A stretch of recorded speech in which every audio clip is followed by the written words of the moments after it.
Hey everyone, I've had this video almost done for a while, but I got sick for a while and didn't want to work on it anymore. But it's Christmas Day and I just finished it, so enjoy and Merry Christmas. By the way, I'm going to be showing off some of the comic books I got for Christmas. If you guys are interested, I'll do an overview of a couple of them because I'm real excited for some of them. Anyway, on to the review. Alright guys, I finally finished the X-Men. The manga. Remastered. I'm getting through the Silver Age stuff, okay? I'm getting through it. Slowly. Just give me some time. You're gonna have to wait, but I promise it's coming. Anyway, today I'm gonna be reviewing the X-Men, the manga, remastered. Let's just look on the outside of this book right now, though, because I really like the way it was designed. Excuse me. As you can see, the sides of it come out a little bit more than the pages do. So it's kind of like almost a hardcover, but it's just got like really thick paper cardstock, I guess. It's like a paperback, but like comes out a little bit, I guess, like a hardcover would. The spine looks pretty sick. They're actually coming out with another one next year, so that's pretty cool. You got the characters right there, which is nice. Now, there is one thing I'd like to say about this, and that's the art's fine for the most part, but there's a couple sections of this book where it just looks weird. Like, one thing this artist is not the best at always, I don't think there's one artist for this book. I think there's actually multiple, because I can see subtly the art styles changing a little bit between chapters, but sometimes the eyes just look off. Especially for some of the female characters, one eye will just be off to the side a little bit, or the eyes will just be like really far apart. And it's kind of a weird choice, honestly. That being said, it doesn't take away from the reading experience that much. Now, what's this X-Men manga actually about? Well, basically, supposedly it's a retelling of some X-Men stories, but basically it's about Jubilee. She's adopted.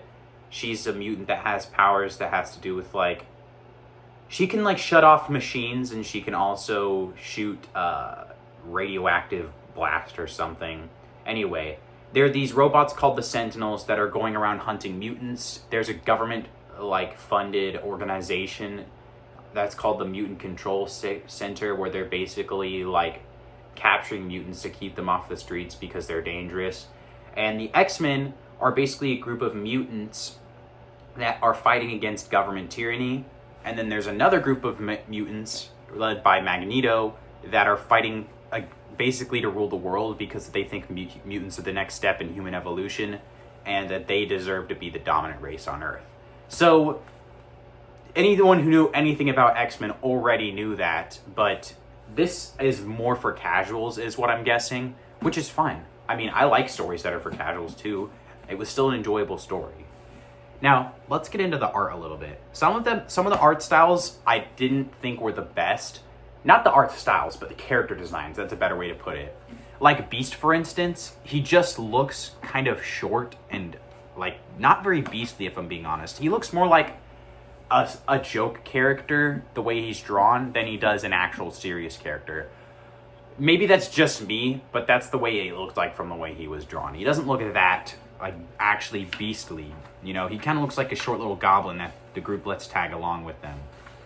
What's really cool is in the back of this book, they have different biography stuff, and it'll even show you, like, how certain powers work and whatnot, like the way that Cyclops' optic blast visor is constructed. It also has different biographies on people like Wolverine and Storm. By the way, the X-Men that are in this book, the lineup is Wolverine, Jubilee, Gambit, Cyclops, Storm, Rogue, Beast, Professor X, Magneto. I think that's everyone. And a new guy, I think his name is Morph or something. He can shapeshift. Those are the guys that are in this book. There might be one I'm missing because there was quite a few of them. So yeah, if you liked any of those characters and you want to see more of them, there's some in this. Let me look for that piece of art I was talking about where the eyes looked weird. Jean Grey. Jean Grey is also in this. I forgot to mention her. There's just a lot of X-Men in this book. So basically, here's some of the panels that have just female characters with just really far apart eyes for some reason. I think there's multiple artists from this book for the main reason that this is only present in chapter 5.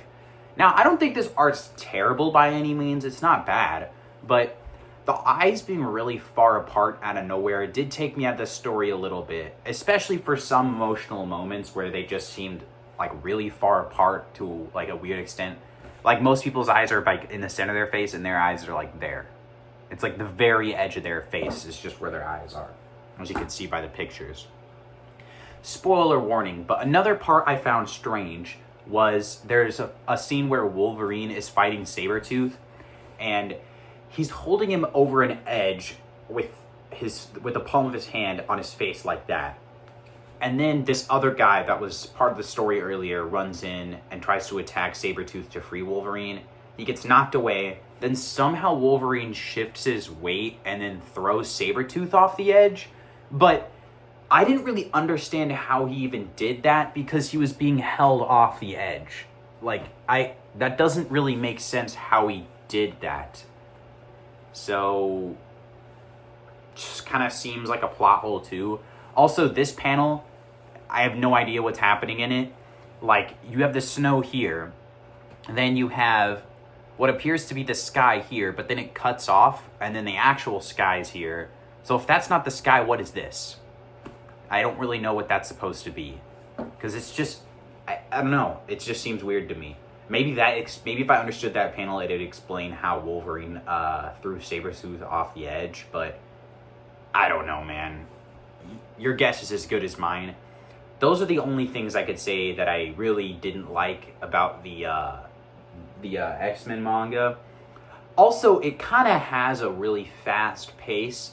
The characters do have chemistry together and they do get to spend time together, but for the most part, it's kind of just like they had a list of interactions they wanted to do with each character, and they were just blazing through them in the story. Not that they were done terribly, but they weren't given the time I feel like would have been really necessary for the character moments to have a lot of impact. There were certain moments where it hit really hard, and there were certain moments where it was just kind of like meh. You know, kind of hit or miss for some of those character moments that were supposed to be really cool. But that doesn't, like I said, it's not terrible by any means. If you want a good X-Men story, it's decent. Like, I'm not gonna lie, it's probably above decent. It's on a scale of 1 to 10. Let me rate the art first. On a scale of 1 to 10, I'd give the art like a 6.5, maybe a 7. Because the art's only weird in chapter 5. The art for the rest of it is it's fine. And for some panels, it can be really cool, actually. So I think I'm gonna lean closer to a 7. For the story, I'll also give it a 7. The story isn't terrible. Some arcs the arcs are all pretty interesting, but I would say that the arc with Wolverine fighting Sabretooth fizzled out at the end because of the climax. It just didn't make any sense how Wolverine did that. Like, maybe it's just me misinterpreting it, but it didn't make a lot of sense how that ended.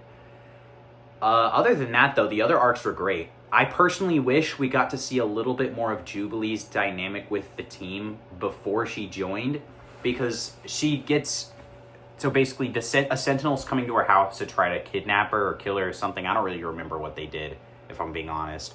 Because in some scenes, they kidnap people. In some scenes, they try to kill them. Whatever. But the point is, a Sentinel's coming to Jubilee's house to kidnap her, but she ends up getting rescued by the X-Men because she was out of the house at the time, so the Sentinel keeps chasing her. And then when the X-Men take her to their base, they basically just quickly introduce themselves, and then she immediately leaves. I would have liked there to be a little bit more character interaction there, and some more of the X-Men trying to keep her from leaving because, you know, there's Sentinels out there looking for her, and she's an untrained, teenager, so kind of seems weird that they just let her leave like that in such a dangerous situation without even, trying to really convince her. And then, out of nowhere, she does join, which, obviously that was going to happen, but from a character standpoint, it doesn't really make a whole lot of sense why she did. like, yes, she does want to fight against the unfair treatment, like, to mutants, but she also doesn't really know any of these people that well. She didn't take the time to really get to know them in those scenes as much as I feel like would have been warranted for her to trust them enough to join their group.